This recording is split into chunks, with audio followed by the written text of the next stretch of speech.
जब आप नए रिश्ते में जाते हैं, नए रिश्ते नए लोग, तो चूँकि लड़कियां और लड़के मौज मस्ती करने वाले होते हैं, पढ़ने लिखने वाले होते हैं, अचानक से उनको घर संभालना पड़ जाता है, जिम्मेदारियां उठानी पड़ जाती हैं और इन सब के बीच में उन्हें समझ में ही नहीं आता है, क्योंकि उन्हें अचानक से अकेले डिसीजन लेना पड़ता है। सबसे बड़ी बात यहाँ ये आती है कि जो आज तक पेरेंट्स डिसीजन लेते रहे, उनके डिसीजन के हिसाब से बच्चे चलते रहे और अचानक से उसे खुद का डिसीजन लेना पड़ रहा है, तो लोगों को दिक्कत होने लगती है और इसी में रिश्ते बिगड़ने लगते हैं। रिश्ते को संभालना बहुत बड़ी जिम्मेदारी है। तो आइए चलते हैं हम अपने टॉपिक पे। हमारा टॉपिक है, आपने देखा ही होगा कि ससुराल में लोग ताने मारते हैं।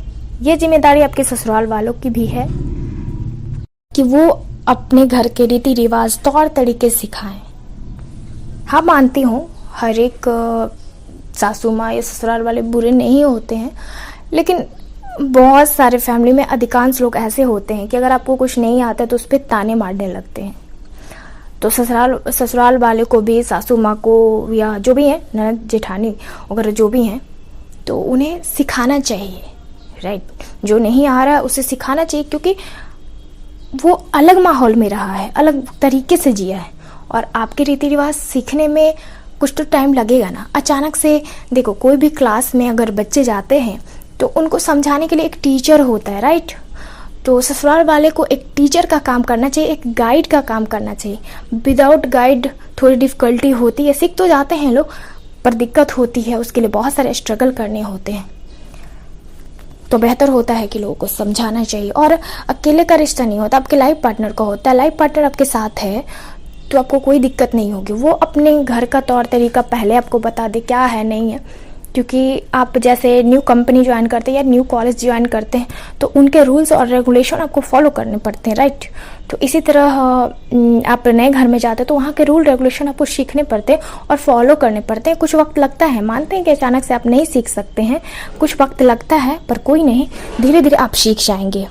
और दूसरी बात ये है कि अगर यहाँ बात हो रही है कि वीडियो को ज़्यादा मैं इसे नहीं बढ़ाऊंगी, शॉर्ट में करती हूँ कि जैसे आप सासू माँ अगर आपको ताना मार रही है कि तुम्हें ये नहीं आता, तुम्हारे माँ बाप ने क्या सिखाया, संस्कार नहीं है, ये नहीं है, वो नहीं है, फलना ठिकाना, एंड बिकॉज ये वो नॉनसेंस बातें, तो आप ऐसा करें कि हंसी में उड़ा दें, मजाक में उड़ा दें उनकी बातों को।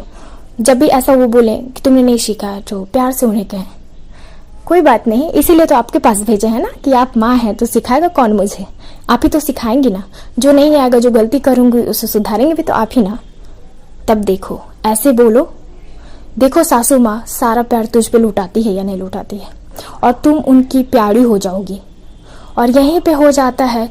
और दूसरे तरफ अगर आप रूडली बात करें या फिर शिकायतें करने लगते हैं अपने मायके वालों से कि मेरी सास ने ऐसे बोला वैसे बोला, तो इस तरह से रिश्ते टूटने लगते हैं, खिंचने लगते हैं। सासू माँ को भी बुरा लगने लगता है कि इसने मेरी शिकायत कर दी समधन के यहाँ, अपने मायके में ये वो मेरी बेइज्जती कर दी। तो उनको उनका ईगो हर्ट हो जाता है और वो बुजुर्ग हैं, आपको भी उनके एज के हिसाब से बिहेव करना चाहिए, उनकी बातों को, उनकी भावनाओं को समझना चाहिए। आप नहीं समझ पाती हैं, यही टकराव हो जाता है।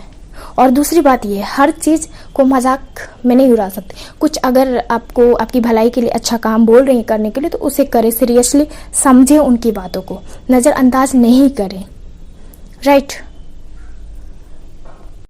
जो नहीं आता उसके बारे में सीखें, उसके बारे में पूछें। ये नहीं है कि आप अपने आप को बहुत ज़्यादा एटीट्यूड दिखाएं और जानकार समझें, नहीं।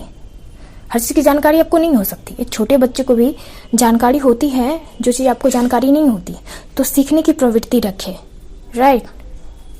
तो चलिए, इसी के साथ मिलती हूँ मैं।